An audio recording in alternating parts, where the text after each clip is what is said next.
Hola, buenos días. Bueno, muchas gracias por venir. Y nada, pues hoy vamos a dar la sesión que corresponde al servicio de microbiología. Yo soy Miquel Macho, una de las facultativos del servicio.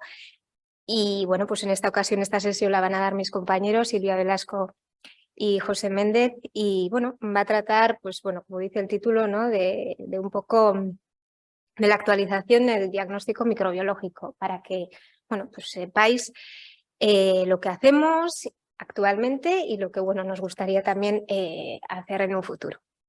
Y sin más, pues voy a dar la palabra a Silvia.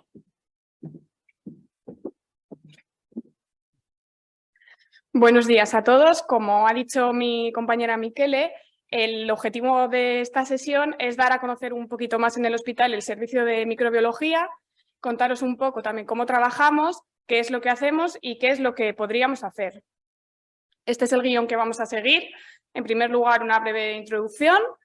Continuamos contando un poco cómo funcionan las etapas del diagnóstico microbiológico y después pasaremos a hablar de algunas de las infecciones más importantes, como son el diagnóstico de sepsis, meningitis, encefalitis, infecciones respiratorias virales e infecciones de transmisión sexual. Bueno, en las últimas décadas, los cambios tecnológicos que ha habido en el campo de la microbiología han supuesto una revolución en el diagnóstico de las enfermedades infecciosas. Algunas de estas mejoras tecnológicas han sido la introducción de técnicas moleculares, como es la conocida PCR por todos, o incluso técnicas de secuenciación de genoma completo. Hace unos años también contamos con la espectrometría de masas, conocida por todos como MALDI-TOF.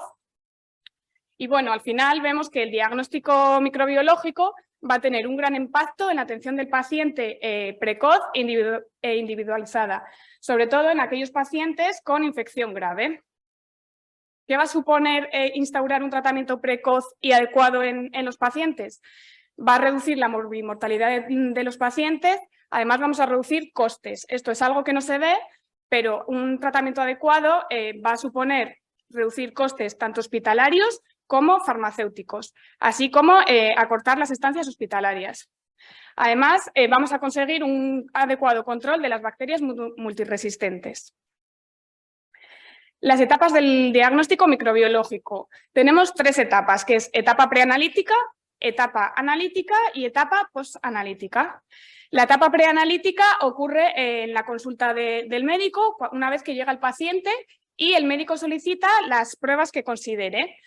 Nos hace el volante por Altamira, envía la petición, el enfermero o la enfermera recoge las muestras y estas muestras llegan al laboratorio de microbiología.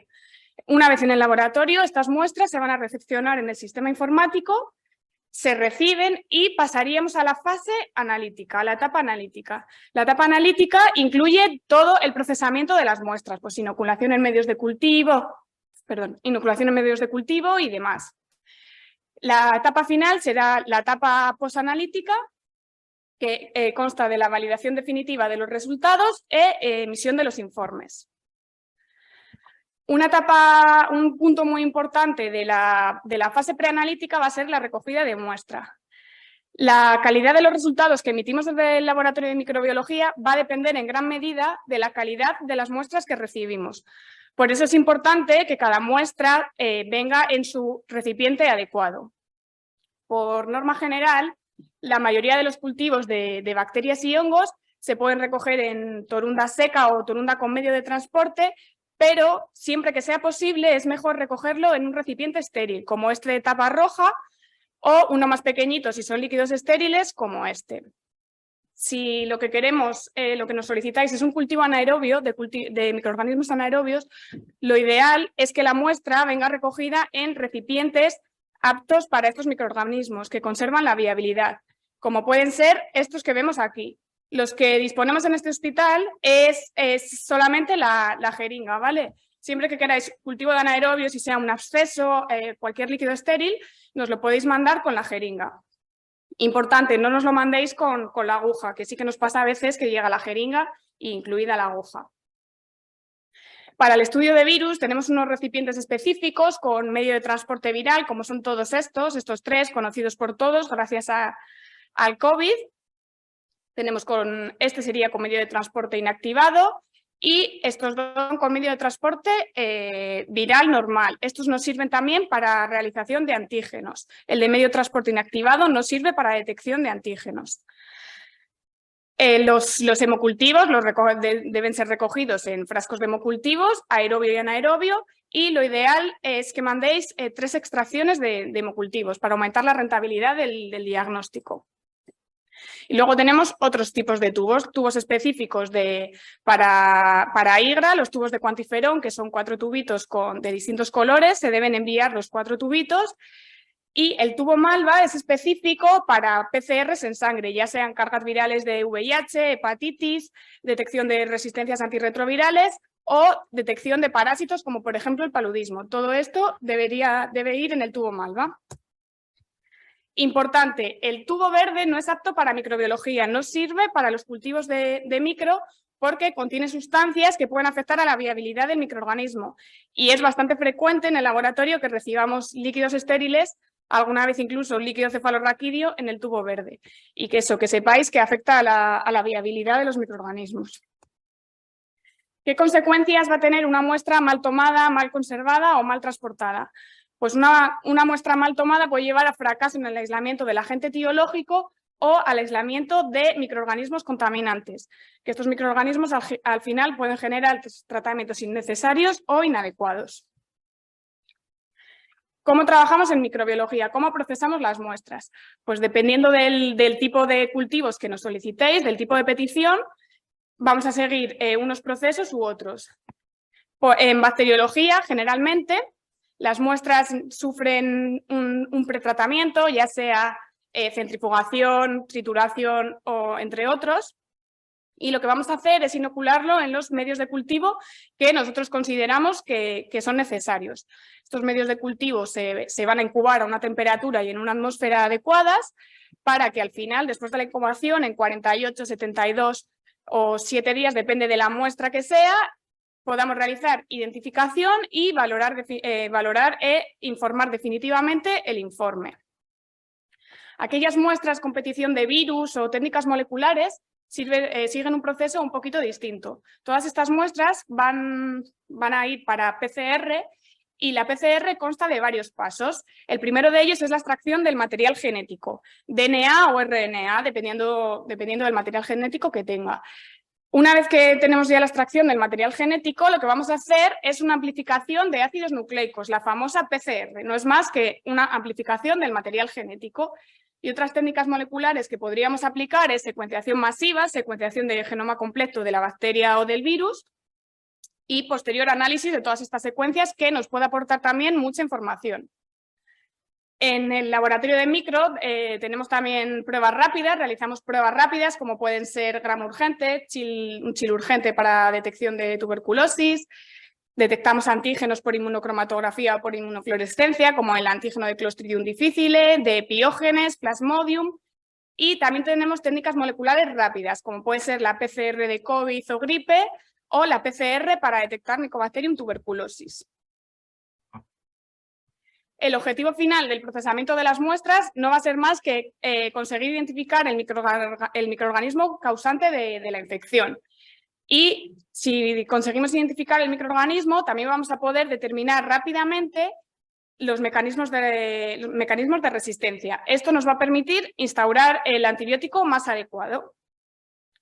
Como digo, las consecuencias que tiene la identificación rápida va a ser administración de una terapia adecuada, nos va a permitir también adaptar el tratamiento antimicrobiano en función de la sensibilidad de las bacterias que hemos aislado y además vamos a conseguir llevar a cabo control de infecciones o de posibles brotes epidémicos. Pero ¿qué más podemos hacer desde el laboratorio de microbiología? Como digo, como he dicho al principio, en los últimos años el diagnóstico de las enfermedades infecciosas ha sufrido muchos cambios tecnológicos. Entre ellos está el desarrollo de test moleculares para el diagnóstico de distintos síndromes clínicos. Entre ellos, pues sepsis, bacteriemia, meningitis, infecciones respiratorias virales, un poquito de lo que os vamos a hablar. Técnicas moleculares para diagnosticar estas infecciones. Pero bueno, estas son técnicas que tienen elevado coste, por ello son necesarios unos requerimientos específicos para la solicitud de estas pruebas. Se deben usar solamente en pacientes en los que tengamos una sospecha de que tengan este tipo de infecciones. En cuanto al diagnóstico microbiológico de bacteriemia y sepsis, bueno, lo primero, el diagnóstico rápido de esta infección es esencial. La sepsis es la principal causa infecciosa de muerte. Puede afectar hasta entre 100 y 150 personas de cada 100.000 habitantes al año y es una de las principales causas de muerte en UCI. La mortalidad oscila entre el 20 y el 90%. Además, esta mortalidad puede combatirse si realizamos un diagnóstico correcto y un tratamiento adecuado, sobre todo en las primeras horas. Diferentes estudios nos muestran que tenemos un 80% de supervivencia si los pacientes con sepsis en la primera hora reciben soporte hemodinámico y tratamiento antibiótico adecuado. Y vemos que por cada hora de retraso en la instauración del tratamiento antibiótico, la mortalidad va a aumentar un 7,6% cada hora. Entonces, como vemos, el tiempo es un factor altamente determinante en la evolución de nuestro paciente. Y desde el laboratorio de microbiología lo que queremos es mejorar la respuesta diagnóstica. ¿Cómo es el diagnóstico tradicional de la sepsis y de la bacteriemia? El diagnóstico tradicional, el primer paso es la extracción de los hemocultivos al paciente, preferentemente antes de instaurar el tratamiento antibiótico, si es posible. Y a partir de ahí el hemocultivo va a llegar al laboratorio, lo vamos a incubar. Y aproximadamente la mayoría de hemocultivos son positivos en las primeras 24 o 48 horas. En los métodos tradicionales, desde que tenemos el hemocultivo positivo hasta que podemos emitir un resultado definitivo, van a pasar otros 3 o 4 días. Por tanto, el tratamiento específico se va a demorar mucho en el tiempo. ¿Nosotros qué es lo que queremos? Pues aplicar métodos rápidos. Una vez que tenemos el hemocultivo positivo, aplicar técnicas de diagnóstico rápido, ya sea identificación directa mediante MALDI-TOF, inmunocromatografías sobre hemocultivo positivo, PCRs específicas que nos detecten el microorganismo causal o incluso genes de resistencia. ¿Con esto qué conseguimos? Pues identificar los microorganismos hasta 24 o 48 horas antes que con los métodos tradicionales. ¿Cuál sería la prueba ideal para el diagnóstico de la bacteriemia y de la sepsis? Pues la prueba ideal sería una prueba que lo detecte todos los microorganismos, bacterias, virus, hongos, incluso bacterias de difícil crecimiento. Una técnica que sea muy sensible y específica, que sea rápida y, ¿por qué no?, que sea fácil de realizar en el laboratorio. Además, en cuanto al paciente, si el volumen necesario es reducido, pues menor será el impacto.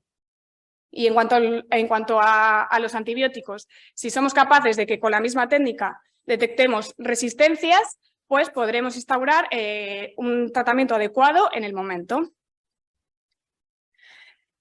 Con el desarrollo tecnológico de la microbiología, las distintas casas comerciales con el tiempo han ido sacando distintos paneles sindrómicos que detectan gran cantidad de microorganismos con una sola prueba. Aquí os traigo uno de ellos, este es el FilmArray de sepsis, que detecta los principales microorganismos productores de sepsis. Entre ellos tiene bacterias gram positivas como Enterococos, Staphylococcus aureus, gram negativas como no fermentadores, pseudomonas, estenotrofomonas, todas las enterobacterias.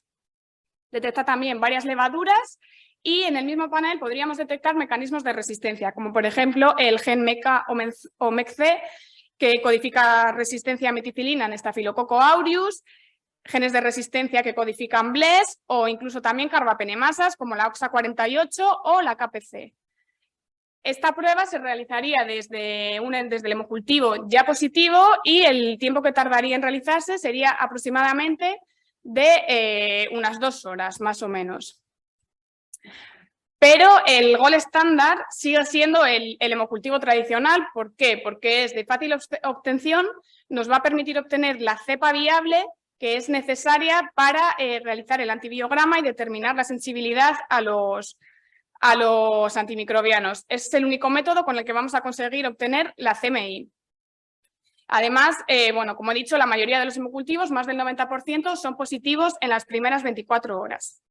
Una vez que tenemos el hemocultivo positivo, nosotros, ¿qué es lo que hacemos? Pues lo primero, técnicas fenotípicas convencionales. Les realizamos directamente un GRAM. Y una vez que tenemos el hemocultivo, muy pronto, en aproximadamente unas 2 horas o 3 horas, aplicando técnicas rápidas de identificación por Malditov, podemos conseguir tener la identificación del microorganismo. Bueno, aquí os traigo un trabajo que evalúa el impacto que tiene la información del informe de la tinción de Gram desde el laboratorio de microbiología y de la identificación bacteriana. Y en este trabajo, que evalúa 179 episodios de bacteriemia, nos dice que en el 85% de pacientes en los que estamos informando el GRAM ya habían iniciado antibioterapia empírica. Y solo supuso un cambio de antibiótico en el 8% de los pacientes. En cambio, cuando informamos la identificación bacteriana obtenida por Malditov, el ajuste de tratamiento en los pacientes es de un 20%. En un 20% de los pacientes hay un ajuste de tratamiento. Y cuando se evalúan estos cambios, ven que en el 72% de estos pacientes la terapia se mejoró. Por tanto, es importante un diagnóstico rápido de la bacteriemia y un informe preliminar al clínico rápido. Pero ¿qué nos pasa? Que el 70% de los hemocultivos que son positivos lo son fuera del horario habitual del laboratorio de microbiología. Los hemocultivos no son solo positivos de 8 a 3, son positivos durante todo el día, mañana, tarde, noche, y cuanto antes se informen estos resultados, mejor podremos adecuar la terapia de los pacientes. Este otro trabajo lo que evalúa es el procesamiento de los hemocultivos. Compara un poco los hemocultivos que se procesan inmediatamente desde que se extrae, se llevan al laboratorio de microbiología y se introducen en el incubador, y los que se procesan 4 horas o más tarde después de la extracción. Y la conclusión de este trabajo es que el tiempo de los resultados microbiológicos se redujo en 8 horas y media en los hemocultivos que se procesan inmediatamente. Por ello es muy importante tener un laboratorio de microbiología activo las 24 horas del día, que se reciban todo el día hemocultivos, se procesen, se den los pases de los positivos, es muy importante. Así que la actividad de microbiología es fundamental para lograr un manejo óptimo de los pacientes. Cambiando un poco de tema, voy a dar unas pinceladas del diagnóstico, cómo realizamos el diagnóstico de meningitis y encefalitis. Bueno, las infecciones del sistema nervioso central pueden estar producidas por múltiples microorganismos, ya sean bacterias, virus, hongos, etc. En esta diapositiva las he clasificado por edad. Por ejemplo, recién nacidos, menores de un mes, lo más frecuente es estreptococos del grupo B, Listeria monocytogenes. En lactantes y niños, Haemophilus influenzae, meningococo o neumococo. En adultos, que sobre todo lo que tendríamos aquí serían los más frecuentes neumococo y herpes simple de tipo 1. Y luego los pacientes inmunocomprometidos depende un poco del tipo de paciente, pero podemos tener también listerias, pseudomonas, incluso levaduras como criptococo, hongos como Aspergillus o mucorales y parásitos como Toxoplasma. ¿Cuál es la muestra idónea para el diagnóstico de meningitis y encefalitis? Bueno, la muestra ideal es la extracción de líquido cefalorraquídeo. El diagnóstico se puede realizar con otro tipo de muestras, pero lo que nos interesa es el líquido cefalorraquídeo. Preferiblemente, siempre que sea posible, se debe extraer antes de la instauración del tratamiento antimicrobiano. Es importante que se envíen al menos 2 tubos estériles. El de microbiología debe ser siempre el más turbio y, como he dicho antes, por favor no nos lo enviéis en un tubo de tapa verde, porque puede afectar a la viabilidad de los microorganismos. Es bueno siempre enviar la máxima cantidad posible, siempre mejor que sean más de 3 mililitros, y cuando tenemos escasa cantidad, es importante que nos digáis en el volante cuáles son las determinaciones que más sospecha tenéis para priorizar si cultivo bacteriano, virus, hongos, etc. Deciros que el líquido cefalorraquídeo en un paciente con sospecha de meningitis es una muestra prioritaria en el laboratorio de microbiología. Una vez que entra por la recepción de muestras, se procesa inmediatamente. No se puede dejar para después ni para el día siguiente, debe de procesarse inmediatamente. Y bueno, ¿cómo realizamos nosotros el diagnóstico microbiológico? Todos los líquidos cefalorraquídeos van a llevar una tinción de Gram y un cultivo bacteriano. Además, posteriormente le podríamos aplicar distintas técnicas como detección de antígenos específicos o, si tiene solicitud de virus o demás, técnicas moleculares, como por ejemplo una PCR. Si la sospecha de meningitis es alta o queremos o necesitamos aplicar pruebas rápidas para el diagnóstico de la meningitis, igual que para la sepsis, las casas comerciales han desarrollado paneles sindrómicos, como este que vemos aquí, que detecta en una sola prueba distintos microorganismos, ya sean bacterias, virus, incluso levaduras. Es una PCR multiplex con todas estas dianas, que tiene una elevada sensibilidad y especificidad. Pero, ¿cuándo debemos usar esta PCR multiplex? Está reservada solamente para los casos con una alta sospecha de meningitis o encefalitis y que además se acompañe con una bioquímica patológica. Bioquímica patológica me refiero, si por ejemplo sospechamos de una meningitis bacteriana, que curse con un aumento de leucocitos, una disminución de glucosa y un aumento de proteínas. Al final, la decisión final va a ser del laboratorio de microbiología si realizamos la PCR multiplex o no. ¿Y todo esto qué ventajas nos va a suponer? Pues lo que venimos hablando desde el principio. Dar resultados en un tiempo de respuesta corto, y esto nos va a permitir instaurar un tratamiento antibiótico precoz y adecuado.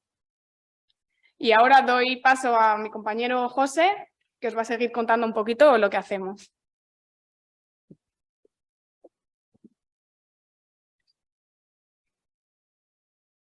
Bueno, sin dilatarme un poco más, yo voy a tratar un poco la actualización del diagnóstico sindrómico de infecciones respiratorias virales y el diagnóstico de infecciones de transmisión sexual. En primer lugar, la infección respiratoria, un poco así por dar datos generales, la carga de la enfermedad, la OMS estima que 450 millones de casos de neumonías graves se registran al año. 4 millones mueren por esta enfermedad. En cuanto a infección respiratoria vírica, se produce, como sabéis, en mayor incidencia siempre en los extremos de vida, sobre todo en pequeñitos y luego pues pacientes ya mayor de 65 años sobre todo. Lo que pasa es que en edad adulta estas infecciones respiratorias conllevan una elevada mortalidad, y en países en desarrollo, cuando en este sentido en estos países pues el sistema sanitario no tiene la misma calidad que en otros países, esta incidencia puede llegar a multiplicarse multiplicarse por 5. Ya un poco ciñéndonos a la infección respiratoria viral, bueno, por todos es conocido que un mismo síndrome puede ser causado por distintos virus, así como un virus puede originar diversos síntomas. Esto siempre ha ocurrido, que al final, pues bueno, no tenemos rasgos patognomónicos muy claros de cada tipo de virus en concreto, pues sí que existen ciertas asociaciones que se ha visto siempre en la literatura entre un determinado virus y un síndrome respiratorio particular. Por todo es conocido que bueno, en nuestro entorno fundamentalmente infecciones respiratorias graves como neumonías fundamentalmente son o eran causadas antes del COVID principalmente por virus de la gripe, seguido de rinovirus. Tenemos luego que el catarro común suele ser más ceñido a infección por rinovirus, pero bueno, como digo, muchas veces este panel sindrómico no queda del todo cierto y siempre un poco apelamos a estas asociaciones que hay entre distintos virus respiratorios y la clínica, así como también un poco a veces nos podemos apoyar en la estacionalidad. antes de que llegara un poco el protagonismo del COVID, que eso pudo desvirtuar un poco la actividad vírica de cada uno de estos, pues sí que nos ceñimos que, por ejemplo, en virus de la gripe pues suele dar guerra a partir de noviembre hasta el mes de marzo así. Luego, por ejemplo, otros virus que sí que circulan más o menos durante todo el año de una forma similar, como adenovirus. Para influenza son más típicos en los meses estivales y primavera, etcétera. Pero bueno, como digo, siempre muchas veces el diagnóstico sindrómico no es del todo claro, preciso, y está bastante demostrado que el diagnóstico microbiológico es el diagnóstico de referencia y el diagnóstico de confirmación de caso por el virus respiratorio. Se considera como la mejor herramienta para el manejo del paciente. También está demostrada su eficiencia en evitar transmisión nosocomial y un poco el control de brotes. ¿Por qué digo esto? Muchos estudios apelan a, por ejemplo, en hospitales de tercer nivel donde hay una búsqueda activa de infección respiratoria por virus más allá del COVID, VRS y gripe, pues como esta búsqueda activa en pacientes que realmente tiene criterio de infección respiratoria grave, que han sido hospitalizados y demás, esta búsqueda activa pues puede ayudar, por ejemplo, a saber con cierta rapidez si existe a lo mejor una transmisión en una planta de hospitalización, concretamente, por ejemplo, por metapneumovirus, como ha podido ocurrir en unidades de cuidados intensivos, etcétera. Como digo, los virus tienen un importante papel dentro de las infecciones respiratorias. Estudios como el que muestro a continuación pues, se refieren a infecciones graves en pacientes a priori inmunocompetentes, no hay que pensar solo que llegan a afectar a pacientes con un tipo de inmunosupresión, donde se sitúan que los virus son causa de neumonía asociada a la comunidad en torno a un 30-40% de estas infecciones respiratorias graves se tiene al final la etiología, luego en un 60%, como todos conocéis, muchas veces no se llega a saber esa etiología, pero en ese 40% que se llega a confirmar el diagnóstico etiológico por alguno de estos microorganismos, por lo general la mitad son de etiología vírica. Y estudios como este, pues bueno, llega a una conclusión pues muy precisa en el que dice que el diagnóstico sistemático y búsqueda activa de estos virus respiratorios estaría justificado en, como digo, pacientes hospitalizados con un contexto clínico de infección respiratoria grave, con ciertos criterios para poder justificar esa búsqueda activa tanto de virus, bacterias, etcétera. A colación de esto, pues bueno, otro de los estudios, en este caso un estudio americano, que recoge un estudio retrospectivo de 3 años en un periodo previo al COVID. Aquí establece también eso, evalúa un poco el papel de los virus en infección respiratoria de estos pacientes, de 2.500, casi de 2.500 pacientes. Se vio que el 20% de ellos ingresaron en UCI. De todos ellos, pues bueno, vemos cifras muy similares al resto de estudios en el que el 40% de estas infecciones respiratorias se descubre su implicación de microorganismos, ya sea bacteria, virus u hongo, y de ese 40% de nuevo vemos como la mitad de esas neumonías con diagnóstico apelan a una infección respiratoria por uno o más virus. Sin quitarle un poco de importancia al papel predominante de virus de la gripe, de virus respiratorio sincitial, sobre todo en pacientes de edad pequeña, y así como luego con el COVID, bueno, aquí quería transmitir un poco pues, que existen muchos más virus. Por ejemplo, el caso del metapneumovirus. En este caso, en este estudio, pues se evalúa un análisis retrospectivo donde se recoge las variables clínicas y epidemiológicas de pacientes que fueron ingresados y hace una comparación entre aquellos pacientes que fueron ingresados e incluso en unidades de cuidados intensivos para describir un poco la implicación que tiene este virus en infecciones respiratorias graves. Y a los resultados a los que llegaron, pues bueno, de esos 128 pacientes hospitalizados con metapneumovirus, un 30% de ellos presentaron ciertos criterios para los que se decidiera pues, ingreso en UCI, y de ellos un 20% de exitus fácilmente atribuible a un poco a la complicación de esta infección respiratoria.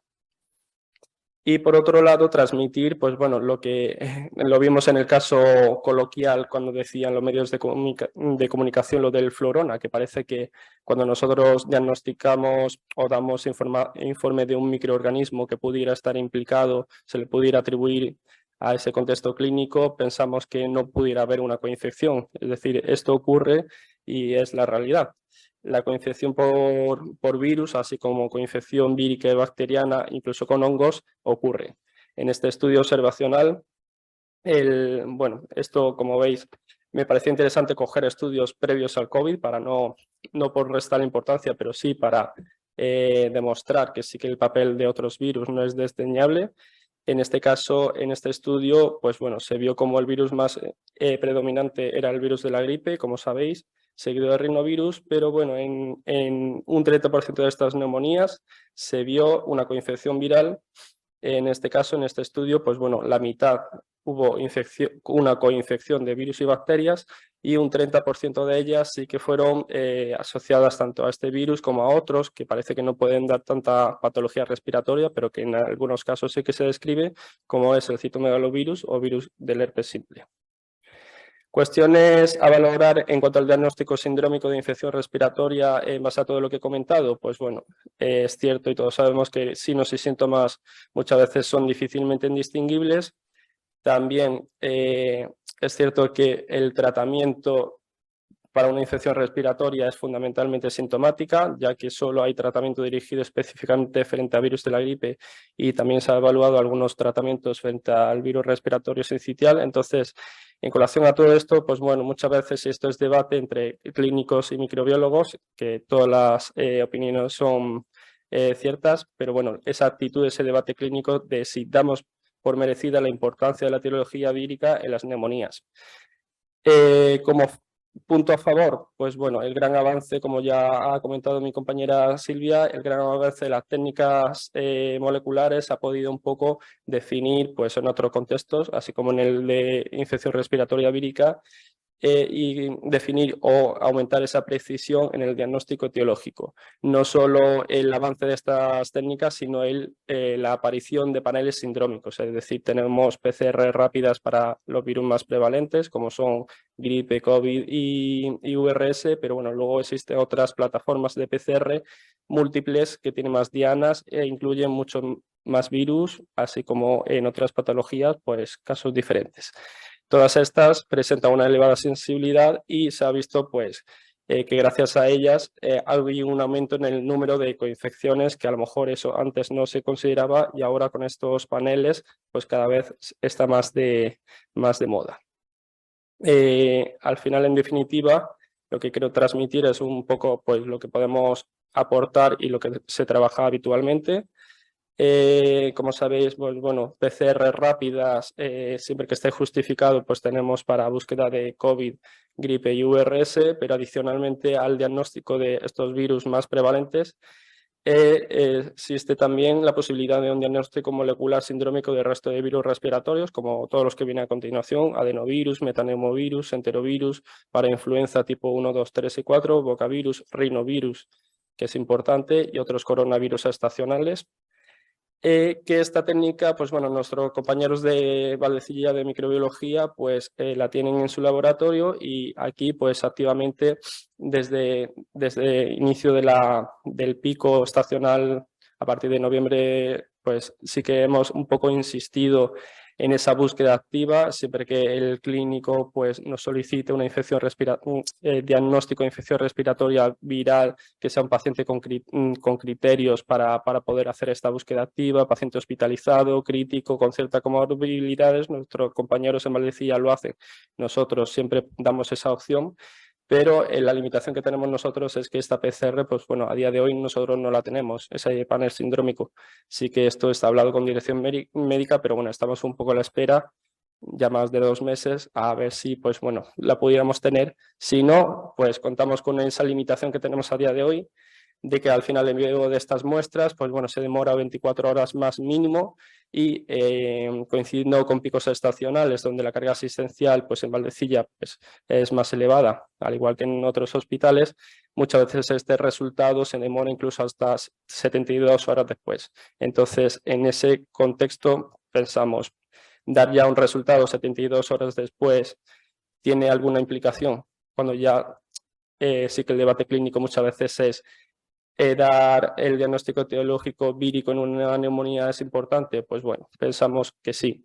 Está demostrado que esto muchas veces mejora el manejo del paciente, evita muchas veces la colonización e infección de multiresistentes por el hecho de tratar con una amplia terapia antibiótica muchas veces cuando a lo mejor la etiología es vírica. Por continuar, hablo un poco del diagnóstico sindrómico de infecciones de transmisión sexual. Me parece interesante esta gráfica. Los americanos son muy de infografía, así muy ilustrativa, muy demagógica. Y bueno, aquí quería tratar un poco cómo en el 2019, antes de la aparición del COVID, ya estábamos como sexto año consecutivo en un aumento incesante de las ITS, donde en Estados Unidos consta de 2,6, más o menos más de 2,5 millones de casos nuevos de infecciones de transmisión sexual, donde el patógeno bacteriano por excelencia, como conocéis, es la clamidia, seguida de la gonorrea. Y aquí, bueno, me parece interesante matizar este incesante aumento de casos de sífilis congénita que se da en Estados Unidos. Afortunadamente esto no pasa en nuestro entorno. Pero bueno, en esta gráfica se recoge ese aumento, incremento, esa epidemia de casos de sífilis congénita en un sistema donde la cobertura no es universal, como ocurre en Estados Unidos, pero nos da una idea de cómo, si esa búsqueda activa no está ahí, cómo esa epidemia de aumentos puede ser y puede desencadenar a ese incremento en el caso en este caso de sífilis congénita. Eso hay que tenerlo en cuenta. En cuanto al gonococo, pues bueno, en estos últimos años habíamos escuchado cómo el aumento de resistencias era un poco alarmante. A lo mejor nos ceñimos un poco más a continente asiático, donde esas resistencias pues tienen un poco más de valor. En cuanto a un poco nuestro entorno, pues bueno, aquí he querido recoger así muy gráficamente más o menos las tasas de resistencia que tenemos localmente. En cuanto a la citromicina, pues esa tasa está entre el 2 al 10%, seguida luego de cefixima, que sabéis que es la terapia pues, oral para tratamiento de gonorrea, y la ceftriaxona en menor medida, pues más o menos hasta un 3%. Me parece interesante un poco recoger lo que dice la nueva actualización de las directrices de los CDC en cuanto al tratamiento de las ITS. Hay un cambio de denominación, siempre se escuchaba hablar de enfermedades de transmisión sexual. Insiste un poco en que la denominación más precisa sería la de infección de transmisión sexual. ¿Por qué? Porque muchas de estas infecciones cursan de forma asintomática, sin síntomas, y ahí es la importancia de estas infecciones. Remarca la presencia tanto de presentaciones atípicas, por ejemplo, gonorrea muchas veces en faringe, no sé por qué se me pasa. La gonorrea en faringe pues muchas veces cursa de forma asintomática, pero ello compone un reservorio importante para esa transmisión, así como decía, ese gran porcentaje de infecciones asintomáticas. Mucho de lo caso que vemos es la punta del iceberg de toda esa carga de infecciones que existen, y por todo ello, para hacer frente a esa cadena de transmisión de estas infecciones, estos organismos internacionales pues, apelan mucho al empleo de técnicas de diagnóstico molecular tanto para el diagnóstico como para el control de estas infecciones. En cuanto al diagnóstico sindrómico en este contexto, tenemos en el laboratorio de microbiología pues, la microbiología convencional pura y dura, en el que nos puede dar la posibilidad de hacer un gram cultivo para aquellos patógenos bacterianos principales como gonococo, Gardnerella en caso de vaginosis bacterianas, cándidas, y también nos puede ofrecer pues, la posibilidad de hacer una microscopía fundamentalmente para tricomonas. Sí que sífilis, pues bueno, si es un caso agudo, una úlcera, se podría hacer también una microscopía, pero esto no suele ocurrir porque al final muchos de estos pacientes van a centros de salud donde ya lleva 1 o 2 semanas de evolución y ya la serología pues, es muy importante. Y en este sentido sí que, no sé si lo habréis visto un poco los informes de microbiología en cuanto al diagnóstico de ITS, pues sí que insistimos, y esto está recogido en la SEIN y en otros organismos institucionales, que lo ideal sería siempre la recogida de 2 tomas, porque aumentaría así muy enormemente el rendimiento diagnóstico para todas estas pruebas. Una mejora que hemos hecho en el laboratorio es que anteriormente para diagnóstico de tricomonas lo veíamos solo al microscopio, consideramos que hacer un cultivo de tricomonas mejoraría el rendimiento y con mayor seguridad y mayor confianza nos da a nosotros a la hora de emitir un informe. Entonces, en ese sentido, sí que instamos a que siempre que sea posible tomar 2 muestras en hisopo para todo este rendimiento. Luego no hay que olvidar que muchos pacientes de infección de transmisión sexual también existe una coinfección. En el caso de diagnósticos de infección reciente por VIH se ha demostrado que un 30 a un 40% de estos pacientes están coinfectados por gonococo, clamidia, etc. Entonces es importante reseñar, hacer un análisis serológico de VIH, hepatitis y sífilis. Y bueno, la novedad, bueno, que no tan novedad, esto lleva ya años, métodos moleculares. Métodos moleculares, como digo, al final existe coinfecciones, el manejo siempre apela un poco a diagnosticamos mediante una PCR que nos pudiera abarcar todo, o hacemos una PCR simple, hacemos una PCR dual que tenemos nosotros en el laboratorio y que podemos ahora mismo ofrecer, y es lo que sabéis. Tenemos a día de hoy solo una PCR que puede detectar clamidia, trachomatis y gonococo, los más prevalentes. Pero ¿qué hay del Mycoplasma genitalium? Que se ha escuchado desde incesantemente en esta última década o 2 décadas ya. Se sabe que es dentro del género Mycoplasma el único miembro que ha demostrado fehacientemente su papel etiopatogénico. Se ha asociado a casos de uretritis no gonocócica, en mujeres ha asociado a infecciones como la endometritis, la cervicitis, la salpingitis, incluso se ha vinculado a episodios de coriamnionitis y partos prematuros. Y en este caso, este bichito, pues el cultivo es difícil, esto se debería hacer en centros de referencia, por lo tanto en los laboratorios de microbiología se apela a lo práctico y el método de referencia es el método por PCR. Existen paneles sindrómicos que ya detectan tanto gonococo como clamidia como micoplasma, que en nuestro área sentimos deciros que micoplasma no hacemos. Entonces es el clínico el que tiene que tener ese criterio, es el que ve al paciente, y si nos lo solicitáis, como ocurre en algunos casos, tenemos que enviarlo a Valdecilla, siempre que dirección pues no nos apruebe otra propuesta que le hemos lanzado, y estamos a la espera más de 2 meses para ver si pudiéramos daros un poco más en cuanto a la búsqueda de estas ITS. Y otra cosa que nos parecía interesante recalcar es la utilidad de muestras no tan invasivas como es la orina.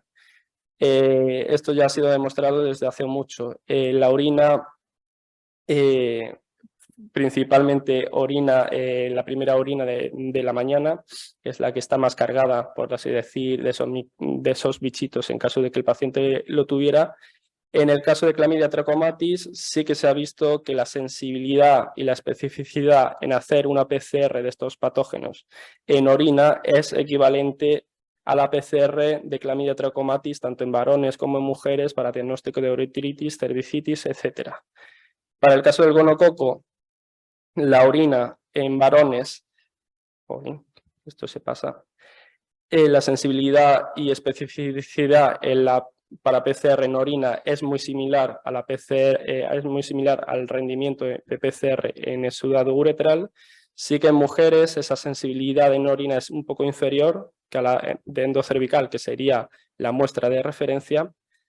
Y en el caso de Mycoplasma genitalium, la muestra de elección sería la primera porción de la orina en hombres. Con esto, ¿qué quiero decir? Pues bueno, considerar y tomar como referencia que también la orina es una muestra que se recoge de forma un poco más fácil para el paciente, menos incómoda, y que también nos puede dar un resultado muy importante de cara a la PCR. Y ya por último, bueno, no quería tratar mucho conclusiones porque al final sería repetir de nuevo las ideas. Yo creo que es un poco más reflexiones, esto en común por parte de los tres microbiólogos. Y bueno, consideramos que el papel del laboratorio de microbiología es relevante en el contexto y manejo clínico de las enfermedades infecciosas. Como hemos visto en toda esta sesión, pues bueno, los avances en el diagnóstico de microbiología clínica apuestan por paneles sindrómicos con el objeto de obtener resultados que condicionan las decisiones clínicas con mayor rapidez y no tanto siempre es importante la rapidez, sino la precisión. Y bueno, lejos de una evaluación microbiológica a las 24 horas del día, los 7 días de la semana, reflexiones, pues esto está recogido en sociedades como por ejemplo la SEIN, que nos dice que la práctica actual claramente no cumple con los criterios de diagnóstico urgente y no satisface los requisitos para el manejo de infecciones tan graves como es la sepsis u otras. La contribución del laboratorio clínico es fundamental para el diagnóstico de estas infecciones y es necesaria en los hospitales, especialmente en aquellos con una carga asistencial considerable y con una complejidad relevante. Y por último, la atención óptima del paciente requiere el acceso a pruebas de laboratorio adecuadas, incluidas las microbiológicas, que en la actualidad presentan grandes diferencias y no cumplen con los criterios de equidad que deben prevalecer en el Sistema Nacional de Salud. Y con todo ello, gracias. Si tenéis alguna duda. Y bueno, para cualquier cosa, ya sabéis que nos tenéis de 8 a 3. Bueno, y como no me conocéis, yo soy Tomás de Vega, un internista viejo, digámoslo así, y quiero daros las gracias por la iniciativa que habéis tenido y la enhorabuena por el empuje que estáis demostrando. Esto a los veteranos nos ilusiona, nos permite saber que hay gente detrás que venís empujando y que venís actualizando y poniendo al día el negocio que tenemos entre manos, que es ayudar a la gente. Quiero decir también que es una lástima que los mensajes que estás lanzando, que son tremendamente importantes, que los bichitos, como decís, no tienen horario administrativo, evidentemente, van a su bola, o no puede ser de otra manera. Es una pena que eso no lo oiga quien lo tiene que oír en este foro científico, o por lo menos que no cale, como debe calar, ¿no? Sí, mira, me alegro que se oiga en el vídeo para que si alguien lo oye, pues tome nota, si le parece, ¿no? Estamos totalmente de acuerdo, os apoyamos, porque sabemos de la importancia. Todo esto que nos has dicho nos abunda y nos reafirma lo que todos tenemos claro, que es que cuanto antes tengamos los resultados, cuanto más fiables, más específicos sean los resultados, mejor nos va a orientar a nosotros al tratamiento que vamos a hacer, al diagnóstico primero y luego al tratamiento que vamos a hacer con los enfermos. Por tanto, bueno, pues quien lo tenga que oír y que tenga que decidir, que sepa que si queremos que en Sierra Llana se haga una buena medicina, necesitamos un buen laboratorio de microbiología, es imprescindible, 24 horas, 365 días al año, porque si no, iremos tarde. Bueno, las cosas a lo mejor salen adelante, pues porque la vida es así, pero si queremos hacer las cosas bien, tenemos que poner los medios para que las podamos hacer. Muchas gracias y enhorabuena. Gracias. Perdón.